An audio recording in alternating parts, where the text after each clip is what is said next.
We have another re-release of a past Eager to Know episode. This time it is with Jason Bender, who is a martial arts instructor.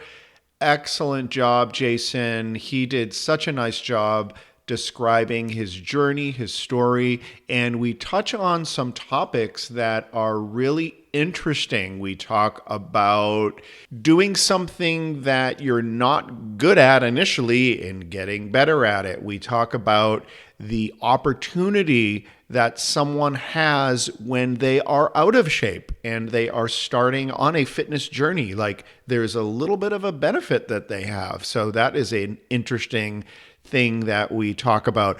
Overall, Jason is a great guy. I used to see him when I lived in Chicago. He worked at the gym that I was at every morning at 5:30, and he has such a positive attitude, and I am really glad and grateful that he agreed to speak with me back in 2019. So go ahead and enjoy my conversation with Jason Bender at bendermartialarts.com.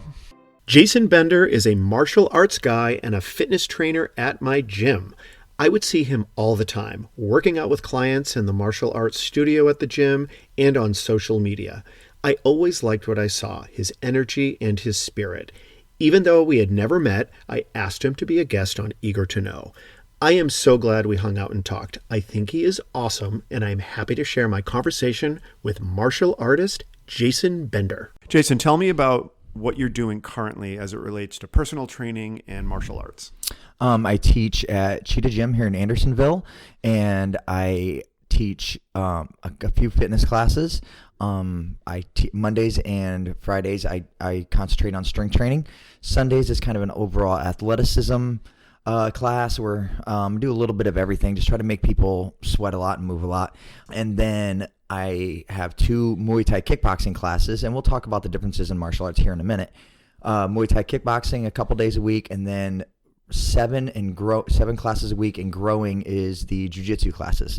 So is it all group classes? They are all group classes. And then those are the group classes, but I also do quite a few personal sessions. That's actually what most of my day is filled with, is the personal one-on-ones and jiu-jitsu, and a few fitness here and there, but mostly the jiu-jitsu is really growing. Okay, so your one-on-one personal training sessions are usually around martial arts?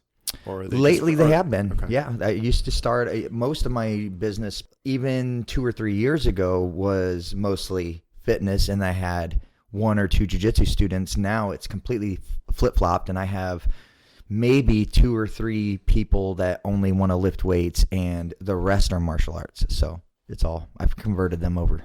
One of the most exciting things I think about what you do is you have, unlike other jobs, you have the ability to transform people's lives. And I think I'm very envious of you that you get to do that. Can you tell me, how often does that happen? Honestly, quite often. It is the best part. I mean, I get a daily dose of what everyone is looking for in life. I'm lucky. I fell into it. It was kind of magical how it all happened. I was not a naturally gifted athlete growing up or anything, so I have this deep understanding of what it's like to not be good at sports, to take forever to learn something, and I don't mind when people aren't good at things. As a matter of fact, I'm like, I feel good. Yeah, that's a time when I can take you under my wing. Yeah. So yes, when I do have people tell me that I'm the best part of their week, come on, who wouldn't like that? Yeah. So yes, it's amazing to see, and it's great to hear parents say, well, my child acts well on Monday, Tuesday, Wednesday, Thursdays, and Fridays start getting iffy, and then after Saturday and Sunday jiu-jitsu with you, things are better. So yeah, that's great to hear. Who wouldn't love that? You know? Yeah. Engaging with people that have a lot of opportunity for improvement is something that you like. I do. I'm personally, to a fault, a little bit obsessed with the self-improvement thing of trying to do everything I can to get the most out of this finite time we have on this planet. Yeah. I don't know. I'm just terrified of what's next, if there is anything next. So okay. I'm just trying to get as much out of this as possible. And I want to, every single day, I'm obsessed with learning.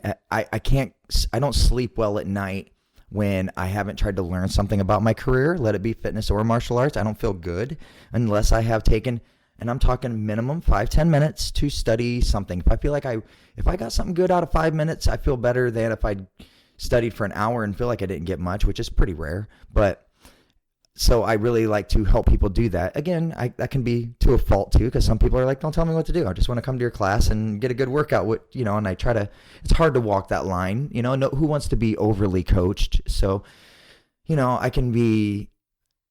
my energy can be a little much for some folks. And Sure. so I'm not for everyone. And I think some people think that people that see me from a distance sometimes can mistake me for being an overbearing and over pushy. Yeah. Thing, I mean, you don't want to be something that everyone likes. You don't want to be a potato chip. Right. Exactly. Right. So getting back to this idea of people maybe not being the most fit, not being familiar with exercise, a lot of times when people are in that position, they feel it's very daunting to get fit, and they feel like that they're at this huge disadvantage.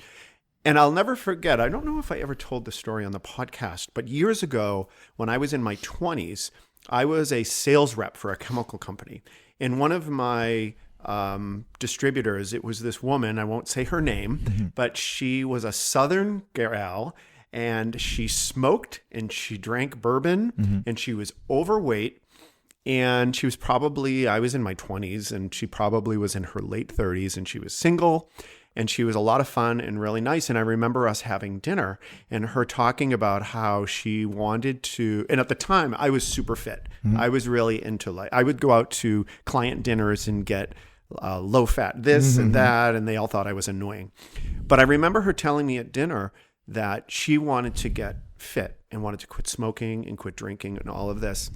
And what came out of my mouth, she probably was offended, is I said, I'm so envious of you, because you have the ability to transform your life.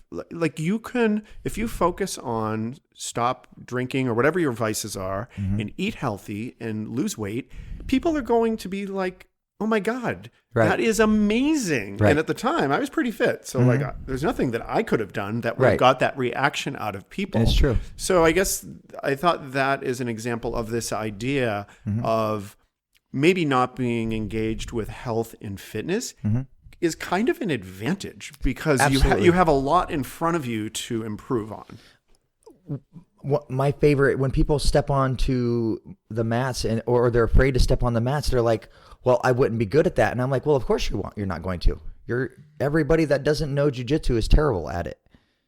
Everybody that doesn't do the thing is not good at it. I'm not good at cooking because I don't do it.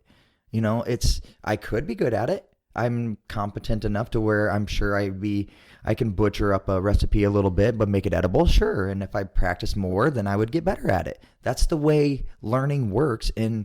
But the problem is, in our society and growing up, we've been fed so much negativity about not being good at something. Nobody ever says to us when we're little kids and looks us in the face and says, not only do you not need to be good at something to enjoy it, as a matter of fact, there's a freedom in not being good. I got my black belt 2 years ago, which in the grand scheme of black belts in the Chicagoland area, I'm one of the lowest ranking black belts, one of the newer black belts. Does that make me less than? No, but they put in more time. That's all that is. That's really all that is. And then one day there will be a new baby black belt coming up to me and being like, "Oh my God, you're a fourth degree and all this," and I'm gonna be like, "Yes, but we all started the same way. We all didn't know the thing until we did the thing, and that is the most exciting thing right now. Me doing jiu-jitsu for almost 20 years now, something like that. It is a little difficult for me when I want to improve on my game to say, okay, I'm pretty good at this, and this. How do I improve when I know I'm good at these certain things? I have to really break down the microcosm of jiu-jitsu, where the first day I could walk you into the gym right now and I can be like, you know what's exciting? You don't even know how to fall. I'm going to teach you how to fall, Yeah.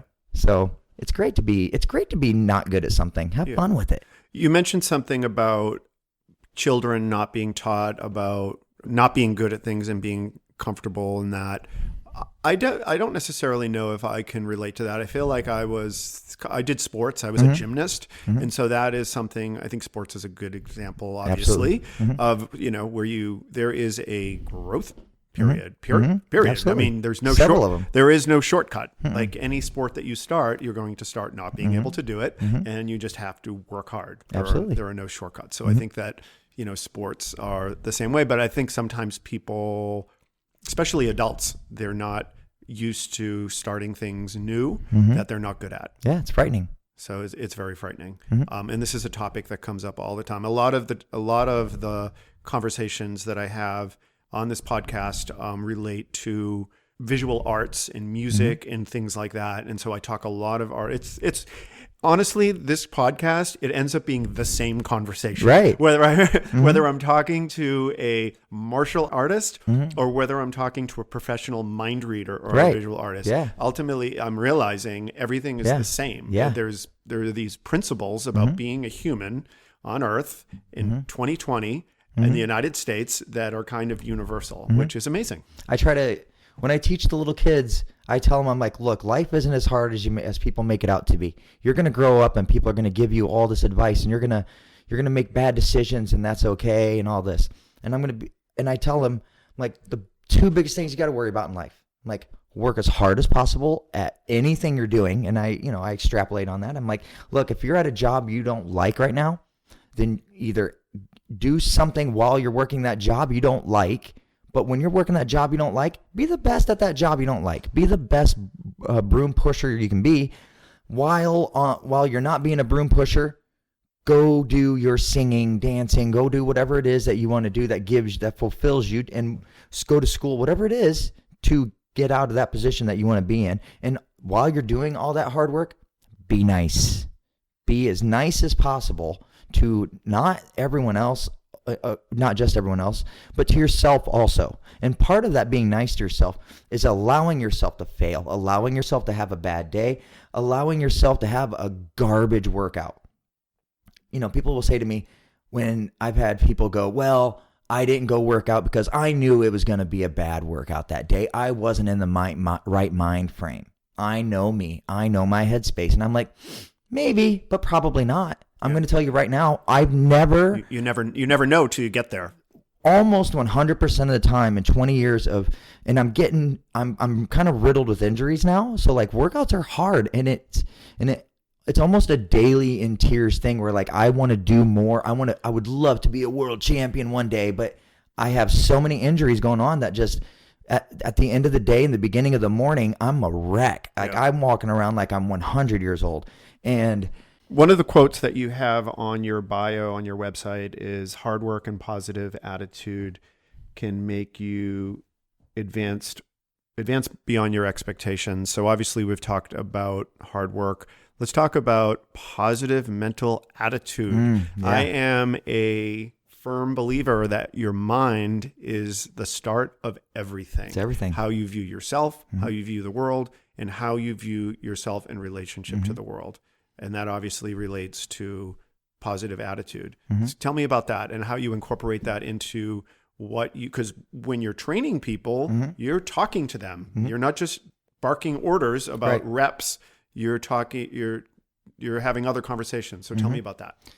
It's again coming back to making people okay with not being able to do everything they can do. And I actually like to encourage people to, I'm like, look, do that exercise until you just can't do it anymore. Because that way you don't put a number on, I didn't get 10 of them. So if I see a person beating themselves up a lot, then I'm just like, then don't put a number on it. Like just go until you can't do it. Till failure. Right. Just go for it. It's fine. Because it's fine. But it's a constant, like I'm way nicer to the other people than I am to myself. Like people think when they first meet me that they think I'm more confident in myself than I am. They're like, oh, you speak with such confidence and blah, blah, blah. I'm like, yeah, because every 60 seconds at least, I have to shut down that voice in my head that tells me that I'm not good enough. I'm not this. I shouldn't have done this or I should have done this. It's pretty constant inside of my head, and I just have to do the work. It's the exercise, just like exercise, just like doing your push-ups. Do you think that having a voice like that, do you think that is a Jason thing, or do you think that's a human thing? From my experience, now I'm nothing more than what I am. Okay, so I haven't taken I'm not a psychiatrist who's done a lot of tests or whatever, but in my experience, it is across the board with humans. And the ones that don't have that inner monologue, I don't want to pass judgment on folks, but a lot of times they're a little cocky. You know what I mean? There's that fine line of, we have that dialogue in our head for a reason, because we're not perfect. We need our voice in our head to tell us to try harder and things like that. But so we have to find that balance, and it's hard to find that balance. Yeah. So it's like you have to find the balance where you have it not work against you, right? And it works towards you. And it's not a coincidence that it seems like a lot of times, not always, of course, that when somebody becomes the absolute best in the world, or, in that conversation of something, a lot of times they're a little odd, aren't they? And sometimes we get this, the easiest one is the Michael Jordan effect. I've never heard anyone say, oh, Michael Jordan's a good person. No, the guy doesn't tip. The guy is notorious for being rather rude to people around him, because he was obsessed about one thing. He had an obsessive mind. He's like, I'm not going to go for balance. I'm going to go for being the best. And he did that. And he sacrificed parts of his personality. It's almost I'm a Harry Potter fan. It's almost like he created a Horcrux for himself, where he's like, don't care what anybody thinks of me. I'm going to be Michael effing Jordan, and that's it. And it's not 100% across the board, because we can talk about like artists that are really nice also. But when I hear that, what I think of is trade-offs.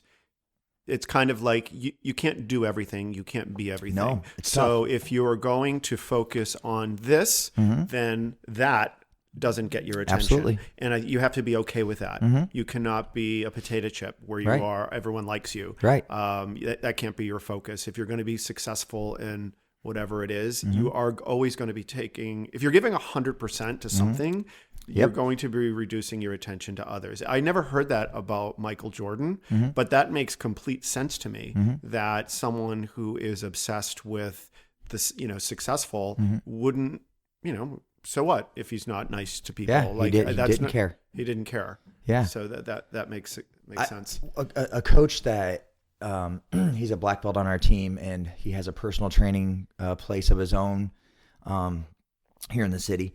And he told me one time, he said, Jason, life isn't that hard to figure out. You have three things in your life. He goes, you have your family, you have your work, and you have your friends. Okay? You have those three things. He goes, I'll throw hobbies in with work, because it's work. It's what you want to do. Yep. He goes, so you have those three things. He goes, you don't have time for all three. He goes, pick it.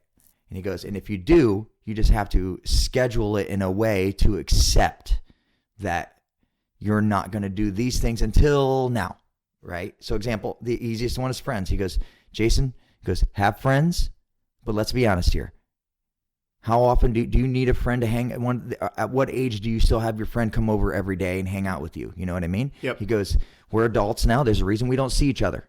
Get after it. He goes, the more successful people don't hang out with their friends a lot. Yeah. And he said, and he talked about sleep too. He goes, sleep. Yeah, sleep's important. He goes, but you're going to sleep a third of your life. He goes, and he said, find what your minimum is, go to there. And then if you can, and do that until and if you're healthy, you'll find out where your line is, try to take a nap and you're fine. He goes, but to sleep 8 hours straight, he goes, you're out of your mind if you think you're going to accomplish all your goals and sleep a third of your life away. He goes, no way. Yeah. He goes, of course, find that limit of, you don't want to get sick and injured and all that stuff, but he blew my mind with that one, and I've been playing around with that, and it's a tough one. Yeah, that makes sense. Yeah. I know personally how I do things is I break up my life into roles. Well, I call them lanes. And there was this book called The 7 Habits of Highly Effective People. Right. Have you ever read that? I never read it, but It's good. I've seen it around. It's Yeah. really good. And it's by this guy named Stephen Covey. And one of the things that he talks about is you break up your life into roles, and I call them lanes. And each Sunday, I have all my different lanes. I have friends and family, home and finance, Ricky McEachran artist, E2K podcast, and each of them I set goals for the week. And when I create my to-do list, my to-do list is grouped by these different lanes, and it relates to what you are saying. Is you have your 3 different things: your friends, your family, and your work. And I just break it up. It's basically that. Yeah. But I Yeah. try to think of each one of them on its own, and like, what do I want to accomplish? Like, Right. I only have so much time. You only have so So much when I time. think of my friends, what do I want to do this week? Whose birthday? Like this week, I have Sure. a friend's birthday, and I'm making him dinner. Do I have time to be making dinner for a friend? I'm really busy, but he means a lot to me, Yeah. and I'm going to set a time aside because that's great. Yeah. and it's a lot of time and it's a lot of work, and so you just have to plan, Exactly. and in the spirit of like roles and these big ideas. You are obviously somebody with a extremely active brain, which is wonderful and exciting, and that can work against people. Oh, it does all the time. Can you tell me about having an active brain as a young boy and how that has worked for you and it didn't work against you? Well, it definitely worked against me plenty of times, and it does every single day. It's just like anything else that we've been talking about, right? It's that balance, and I try to make it work for me. You know, when I was a little kid, I was an only child, and I was very influenced by television, and that was the way my parents kind of, television and books. And did you have both parents raising you? I did. Okay. I did. It was quite hectic. We don't need to get deep into that, but it was a kind of a typical, not horrific, but, father that drank too much, mother had her issues and stuff. So it was rather odd growing up, but I really enjoyed copying things I saw on television, comedians, do things in movies and music videos, and just, I just constantly was copying things and mimicking them, and jealous of people that could be creative, because still to this day with my active brain, I'm not creative at all. I mean, I really don't have much creativity. I'm pretty good at taking information other folks give me and putting it in with my own spin on it, but very rarely am I like, hey guys, check out this move I came up with. Okay. I don't do that. I don't know what it is. And it's okay. I've realized that's it, unless that's something I'm willing to work on and like try to be creative with. You're good at executing well other people's and I'm ideas. completely okay with that. Yep. Again, why waste? I don't want to say waste my time, but it's not important enough for me. I'd rather just have somebody else do the legwork for me. So, like, for example, there's instructional videos for everything out there, and jiu-jitsu is a huge one. And I could just get, this world champion tells me how to do this move. Great, let's do that. But ways it has worked against me is the obvious, that when you're the type of person that doesn't have much of a filter, people can be offended. And even if I don't mean to be offended, or I've had people just tell me that my energy is too strong, and that nobody ever has a problem telling an extrovert that they're too much, but it's rude when the extrovert tells the introvert to talk. I've noticed that. I don't want to do a woe is me thing, but there has been quite a few times where people are like, wow, you're just too much. And I'm like, that's pretty rude. Okay. I'm like, do you not think that just because I'm an extrovert that I don't have feelings? And I want to know. And then when I ask them, I'm like, I'm sorry, I'll come back later and I'll be really upset and almost in tears. I'll be like, I'm sorry if I did something to offend you. And they're like, oh, you didn't offend me or anything. You're just a lot. And I'm like, wow, well, you're not enough. How about that? And I just want to just yell that to him. I'm like, well, that's a rude thing to say. Yeah. So, and maybe I did say something offensive and they don't want to be uncomfortable and tell me something, and I have at times just said offensive things to people too.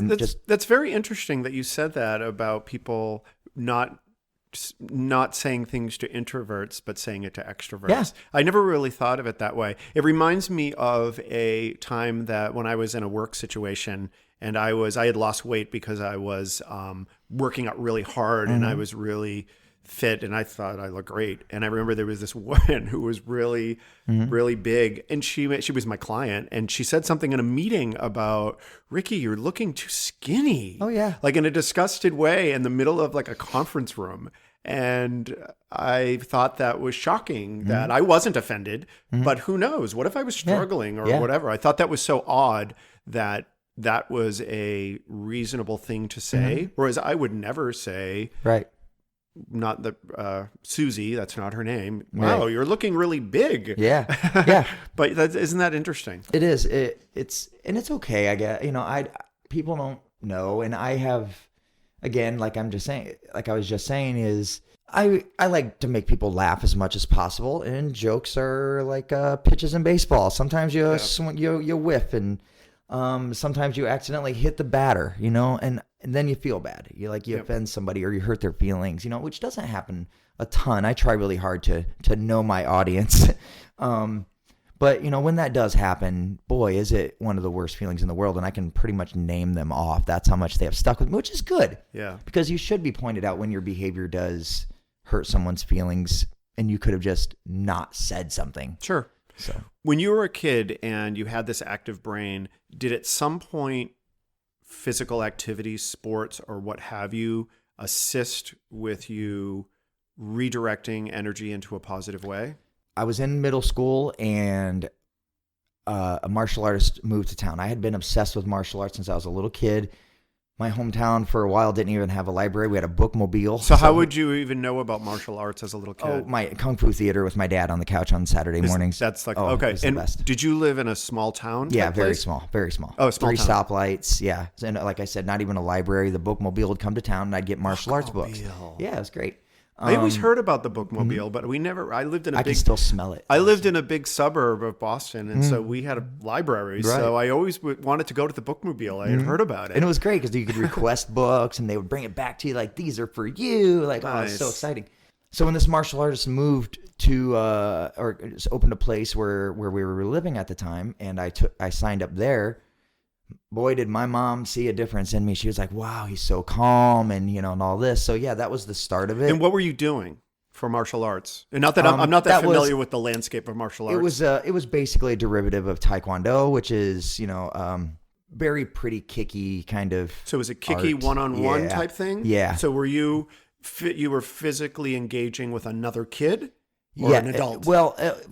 There wasn't since we were so little, we didn't do a ton of hard sparring, and Taekwondo is it's criticized because it's very touch, and that's a point, so they tried to make it safe. So that's how. Okay. And how old were you? Grew. I was, I don't know, middle school. So I was like, I don't know, 6th or 7th grade. Okay. So you went into this thing where you were having physical, was it extremely physical? Like you were exhausted? Toughest workout I'd sweating? ever done. Okay. So it was a hard workout. Yeah. I mean, like I said, I was not an active kid growing up. I rode the pine in baseball growing up. I liked baseball as a kid. I liked it a lot, but I was not good at it at all. And also, baseball is not very physical because you're standing around a lot. I don't even call it a sport. It's a skills game, but that's another conversation for later. Okay. So your mom said your behavior changed. Yeah. And it's not like I was a bad kid anyways. I just had a lot of energy. My mom was told, and I specifically remember, and it started when I was a little kid, of people going, boy, he sure does run around a lot, and he sure does like to perform and stuff. And some people are turned off by that, and they're like, they have pills for that now, Debbie. And she's like, no, I'm not going to put my kid on pills. She's like, no, he's fine. Like, is he hurting you? No, he's just active and likes to.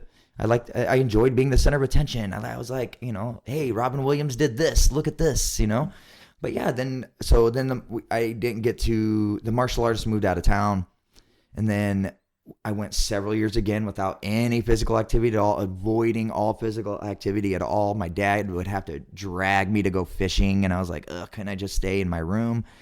And then my freshman year of high school, I joined the football team just to have something to do because I had moved. We moved back to my hometown that I grew up in, middle school in a different place. And in football, and you're a little guy. I am a little guy. How tall are you? 5'9".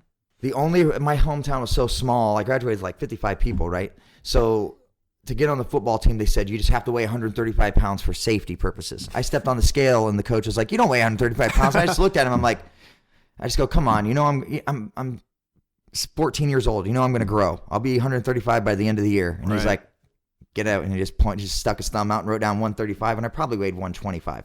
Oh yeah, I was leveled on a daily basis, just leveled. And what was that experience like? Oh, it was both empowering and horrific at the same time. And I found out that, just something in my guts growing up watching Rocky and all these things. I was like, I'm not going to let these guys win. I will take the ass whipping over and over again, and I'm just going to get up every single time. If I can't beat you, I'm at least going to let you know I'm not beaten. So even if you kick my butt royally, I'm going to stand up bloody and beaten and smile at you and go, "Do you got another round in you?" So wait a minute.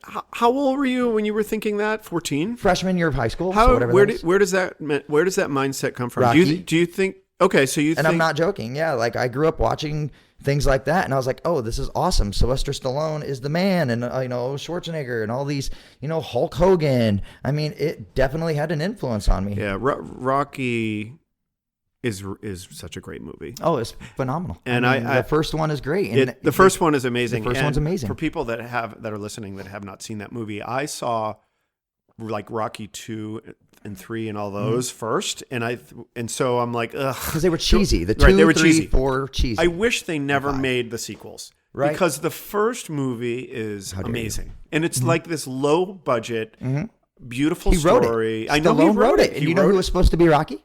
Paul Newman, I believe. Really? Somebody can Google that if they want, but I'm 99% sure. Wow. It was they wanted to buy the screenplay and said, "We need Paul Newman." First of all, I love Paul Newman. Come on, he's an icon. Yep. Can you imagine him as Rocky? No, you can't imagine. He's too pretty. You can't imagine anybody other than Sylvester Stallone. So he wrote that movie, and he was Rocky. He used his dog. He used his turtles. He used his brother. Adrian. It's all the best. So I drank the Kool-Aid of the American story that I can, and I just thought that at minimum I can. Again, you don't necessarily have to be good at the thing, but if I can just stay in those trenches, and I just got the coach. I'll never forget. He was like, at one point when I was even getting bigger, I started lifting weights. I started getting obsessed with just powerlifting at that time. I remember he thought, well, let's move you to center, which if anybody doesn't know that's the guy who goes down basically on all fours and he hikes the ball through his legs to the quarterback. Doesn't look like a hard thing. They make it look pretty easy. And I remember the coach just slamming the ball in my chest. He's like, "You can't even snap a ball right." It's like, and I just couldn't help but to smile and just laugh and go, "Yeah, this is what you're supposed to do on the road to self-improvement, is have people yell at you and tell you that you're not good enough." All right. And I just immediately remember I wasn't scarred from that moment. I was it just made that big chip make that little chip a little bigger and a little bigger. I'm like, "All right, coach, guess what? If I'm not good this year, I'm going to be good next year." By the end of football, was I good? No, but I'll tell you what, to this day, I wouldn't want to be across the line from me, because I am going to, at minimum, annoy the crap right out of you. Yeah. I was going to we would have been down, and our team was not good. We would have been down by 3 touchdowns, but I'm going to play that next down like you're trying to steal what's mine, and I'm going to come after you. And that's the way I try to go about my training too, as much as I love my other trainers in that gym, I'm trying to be the best trainer there. I'm trying to be the one that everyone can look at and be like, yeah, no matter what I need, even if somebody doesn't know me, they're like, "That's the guy I want to go to if I want to take my life to a different place." Yeah. That makes sense. It sounds like the martial arts part of this, like you did football, but the martial arts part of it sounds like it has a more thinking mind part. For sure. More than, so when did that start? When did you make that connection that it went to the next level? Okay. It was more than just tackling yesterday and all that. No. So after football, then I took a few years. I married my high school sweetheart. 9 months later, we got annulled and all this stuff. And then I went from working the hometown factory, which I thought was my future, and I went to college. I went to Bowling Green State University in Ohio.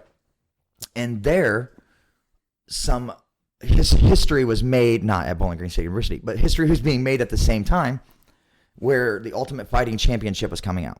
So I had been obsessed as a little kid reading these books and be like, "Man, if I could have a judo black belt and a karate black belt. And at this point, you weren't doing any martial couldn't. arts. There was nothing around. I was in a small town, and there was never anything there. And I would practice the moves that were pictures in the books and all. And you were stuff. single. You were no longer married. No. So I was in college. I had a girlfriend there and everything. Oh. But as soon as I went to college, or even before I left for college, excuse me. So when the Ultimate Fighting Championship, if people that aren't familiar with it, so imagine martial arts being a time when nothing was proven, hardly at all. All martial arts were broken up. If you were a wrestler, you only wrestled. If you're a boxer, you only boxed. If you're a kickboxer, you only kickbox. Taekwondo only does Taekwondo. Karate, so on and so forth. Nobody, hardly at all throughout history, there's only a handful of times when like a boxer tried to fight a kickboxer. A wrestler tried to do this. Well, the UFC comes along and says, let's do it. Put out worldwide invitations to people of all. So anybody could fight anybody? Anybody. And they had no rules. Meaning if you're a boxer, you're using your boxing training and a wrestler is going to use his wrestling training. Yes. And so that is going Let's find out. Let's find out. Let's see what happens. And we found out what happened. And what happened? The jiu-jitsu guy wins. Really? Yes. Because it doesn't matter how good of a puncher you are. If I take you to the ground and I strangle you, you can't punch me.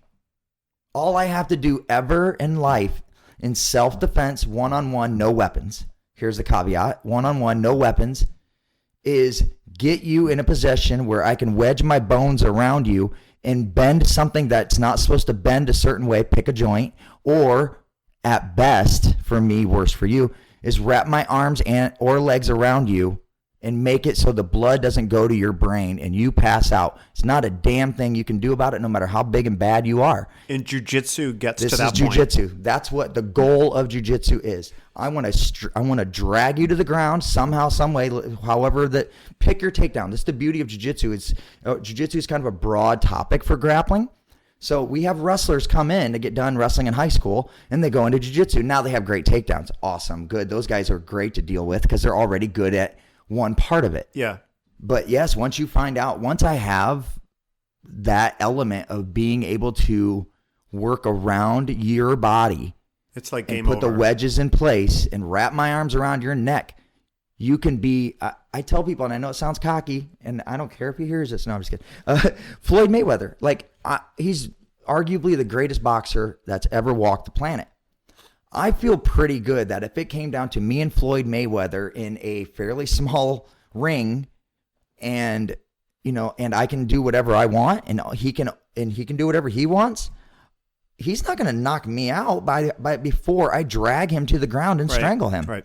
Watching UFC, you came to the realization that jiu-jitsu is the thing. It's the thing. So you decided, I'm going to go down the jiu-jitsu path. Oh, absolutely. And how did you become, what does that process look to engage with jiu-jitsu? So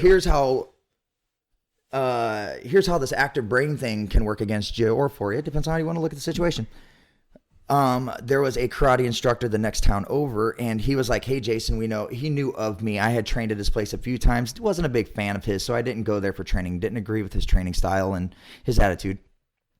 He said, he told my friend who was one of his black belts, he's like, ask Jason if he wants to do one of these ultimate fighting things that we're doing in a gutted out mall in Fort Wayne, Indiana. And I was like, sure. Virtually no martial arts training, just some football, and I go in, and the guy standing across from me. So if jiu-jitsu is the art of strangling and making somebody's limbs bend the wrong way, your elbow goes the way it doesn't want to go, shoulder, whatever, then Muay Thai is the art of how hard can I throw my bones into you. Okay. So fists, elbows, knees, and kicks. Okay. Jiu-jitsu translates to roughly the gentle way. Okay. Because although it sounds brutal, for example, if somebody broke in here right now and they didn't have a weapon and I take the person down, I could subdue them without hurting them whatsoever if they just calm down. Okay. They realize, oh, this guy's behind me. I can't move. I should just settle down. I don't have to hurt him. It's great. Even if I put him to sleep with a strangle, he's fine. He wakes back up in a second. It was just like he passed out. It's okay. So you went into this thing at a... Yeah. So the Muay Thai is the art of slamming an elbow into the face to make the nose go backwards. Kicking somebody in the head and then they pass out, right? Knocking people unconscious. The guy standing across from me is wearing the traditional Muay Thai shorts. Me, I'm wearing jean shorts. I didn't know what to wear. I didn't have anything to wear. Yeah, we fight. I was getting the best of him for a minute until my cardio just got, because I had no cardio back then at all. So I did pretty good. I busted his nose up enough to make him pause the fight. I thought I had won the fight, which nowadays with the rules the way they are, he would have lost the fight. Once you stop the fight, usually they, for blood or something, it's over. But they looked at his nose and they kept him going, and I was just gassed out and won the fight. But I was obsessed. I was like, this is the greatest thing ever. So when I went to college to be a high school teacher, on the weekend, I would a couple days a week go train Muay Thai, and with a friend in college, I would wrestle. We would wrestle and try to do jiu-jitsu with what little bit we knew. And then every once a month or so, I would go do a cage fight outside of Columbus, Ohio. And And then 3.5 or so years into college, I had another 2-3 semesters I was going to be a high school teacher. Girlfriend that I was dating at the time got accepted to UIC for grad school. I go, you're going to Chicago? She's like, yeah, let's go to Chicago. Let's go visit UIC. I go, this is 90, what are we looking at? 2000. So in 2000, internet's not awesome, but it's enough to where I Google and everything. And I had already known, because I pay attention to I was on message boards and all this stuff for jiu-jitsu and martial arts. I want to go train with Carlson Gracie, which we'll go back to who that is in a second, and go train Muay Thai and karate and whatnot with this other gentleman. So jiu-jitsu. So your active brain was like now redirected to Chicago. Done. I'm going to advance this. Let's just go quickly. I dropped out of college very quickly after that. Came and visited. So judo and jiu-jitsu come from the same family. It's almost the same thing. So like I said, it's the art of throwing a person to the ground or dragging them to the ground, however we take them down, and then making their joint go the other way. So jiu-jitsu started in Japan, some would argue China, but let's not get too deep into that. But Japan, where the samurais, when it was time, when the dynasty ended, I need to remember which dynasty it is, so I sound way cooler saying which dynasty it was. But the dynasty ended to where the samurais didn't have a job anymore. It became more modern times. You're looking at mid-1800s. Their job now, because they didn't go around, doing samurai work for they were basically thugs. Okay. Basically, where they just went around and did the deeds of anybody that oppressed, tried to go against the emperor and all these things, right? Now it's kind of Old West, where now the only work that they were getting was duels, which a lot of times were to the death. Which is performance? No, a duel meant I'm going to fight you. I have a sword. You have a sword. We're going to fight until one of us dies. Okay. And then they were like, well, do we have to do that? So let's just make it without the sword and just train to not die. Let's open up schools, because they didn't have a job to do. So they're going to teach people martial arts. Hey. And this is where jiu-jitsu came from? So this is where jiu-jitsu came from. A guy came along named Dr. Huguro Kano, who said, let's make this more like a sport. Okay. And he started judo from jiu-jitsu and said, well, let's not worry as much about like the, breaking somebody's arm and all these things and strangling them quite as much as we worry about that pretty throw. And that's judo now. In the Olympics, you watch judo. If you're like, what's the rules of this? Just make it simple. One person wants to make the other person's shoulder blades hit the ground. And so anytime you see an action movie and a person throws his arm around or under an arm and and throws them over their hip, that's judo. That's judo to the nth degree. So from that, a gentleman who is a student of the creator of judo, Mitsuyo Maeda, started traveling around the world and doing these fights in circuses, where they would go around in these circuses and drum up business and going through the town, right? So like the people would go around. Drum up business for classes? For the circus. Oh, for performances. It was somebody's job to go through town and go into wherever and say, who's your toughest guy in town? Oh, okay. Hey, does Farmer John want to make some money? Okay, Farmer John, fight this little Asian fella. You'll be no problem. Look how much bigger you are than him. Right. And he would get his butt kicked, right? And they would sell tickets to that. Wow. Well, they started figuring out, they're like, we can only do that once. I can only beat the living hell out of another human being pretty much one time.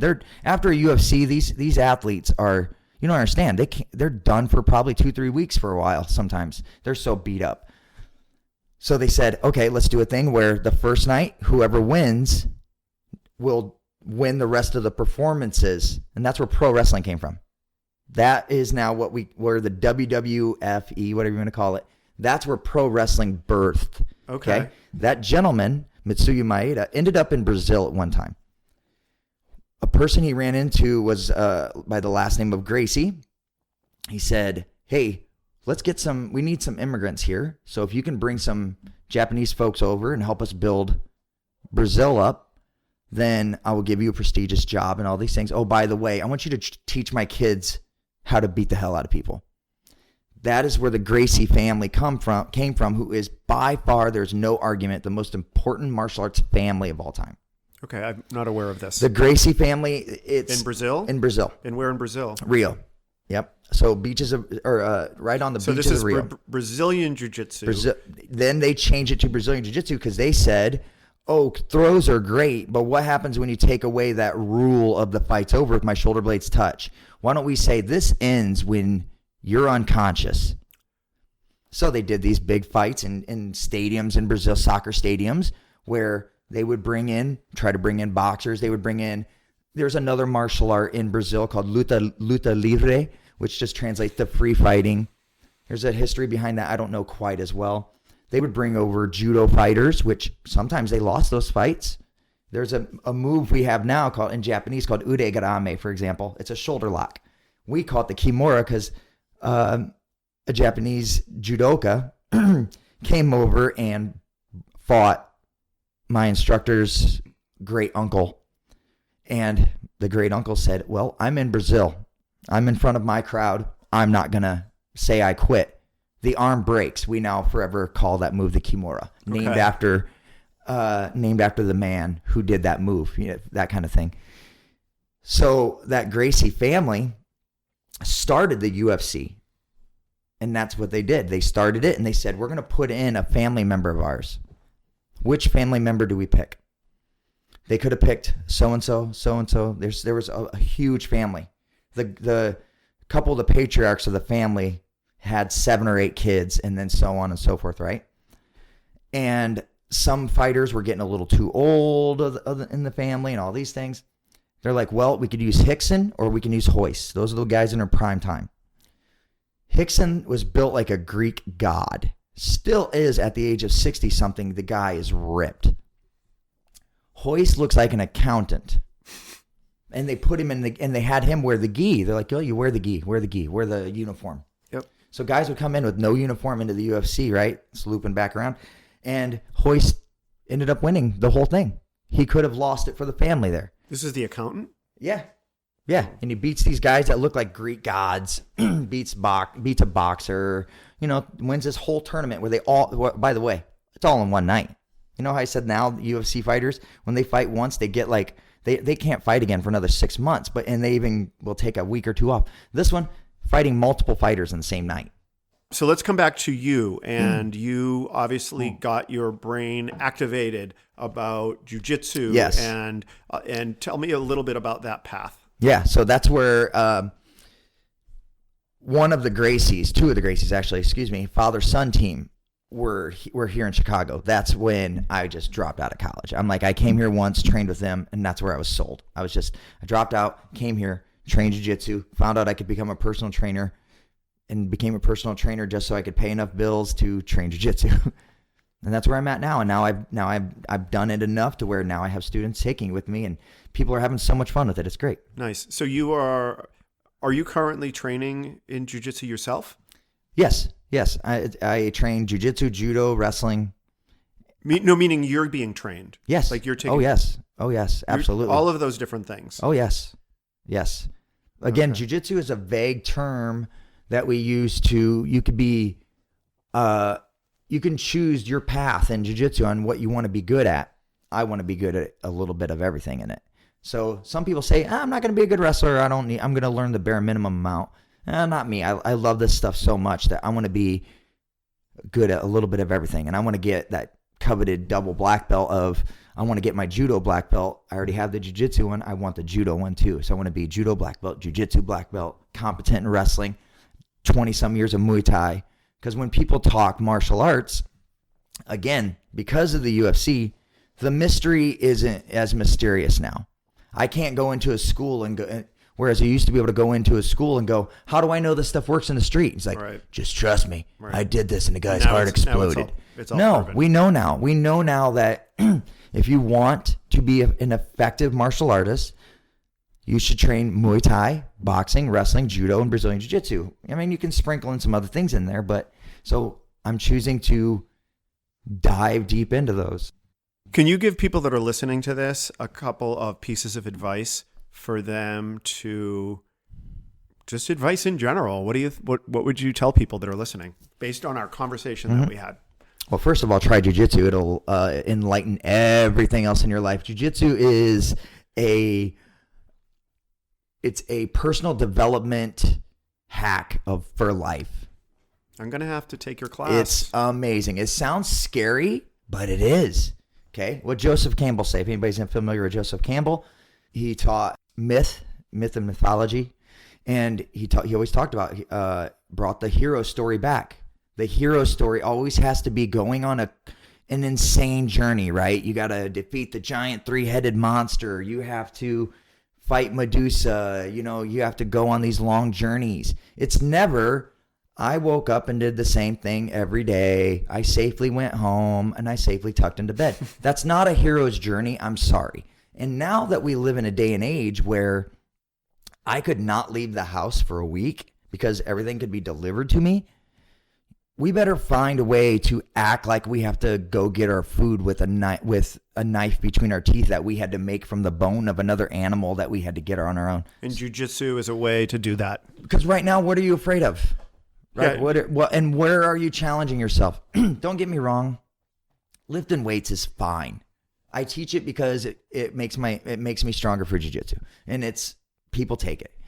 People look at jiu-jitsu like, I don't want a sweaty person on top of me. Well, then learn jiu-jitsu so that nobody will ever get on top of you. I will teach you how to not let someone get on top of you. And guess what? If you don't like it, do it. And one, you'll find out you get used to it pretty quickly. Two, it's good to touch other human beings. And it's good to do that. We get things from it, and we get this loving relationship. It's a weird balance.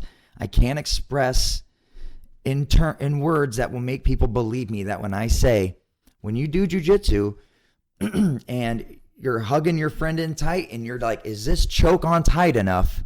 How you build a friendship off of that. It's so weird, and you probably won't believe me unless you try it. But even if you don't take jiu-jitsu, but go do something that scares the hell out of you. Go work hard enough to question yourself. Go past these limits that we put on ourselves, because it's all cliches for a reason. They're out there for a reason. Yeah. The early bird gets the worm. Take all these things. It's going out and going after it. And if you think, well, that's not for me, guess what? Whatever that is probably not for you. It probably is the thing you need to do the most. Like dancing. You can put me, like I said, you can put me in a fight against another man as long as I know he doesn't have a weapon. And I might be a little nervous, but I'm all right. But you tell me to dance in front of 50 people, I will be terrified. Right? Sing, terrified. Right. Well, let's be honest. What should Jason do? Right. I don't take my own advice sometimes because there's only so much time, right? I'd rather go home and study jiu-jitsu. But I should absolutely do that. I should make myself go dance sometimes. Absolutely. Jason, after speaking with you, I think that you would be an amazing person to be in charge of my personal training in terms of like inspiring me to do more, to be more. And this has been really amazing. Thank you. I appreciate that means a lot. Thank you. Where can people learn more about what you have to offer? BenderMartialArts.com, BENDER, and martial arts, just like it sounds. That's the easiest way to find me. Right now I'm at Cheetah Gym. I'm there 7 days a week. Cheetah Gym in Chicago, Clark Street. Yeah. So yeah, and if you don't live in Chicago and you're here to listen to this, feel free to reach out to me on Instagram, Bender Martial Arts, or Facebook. And I would love if there's any way I can help you out, maybe find a school in your area, but go out there, grab life and just try it. The more scared you are to try something like that, the more you should just go do it. Nice. So yeah, spending time with you. I think you are the guy, anyone listening to this, you want to be with this. This is the guy you want in the gym with you, one-on-one. It means a lot. Thank you very much. So thank you. This has been awesome. Thank you. My name is Ricky McGuckran, and you have been listening to Eager to Know, the podcast. If you haven't already, please go to Apple Podcasts and subscribe, rate, and review this podcast. Join me next week for another Eager to Know podcast.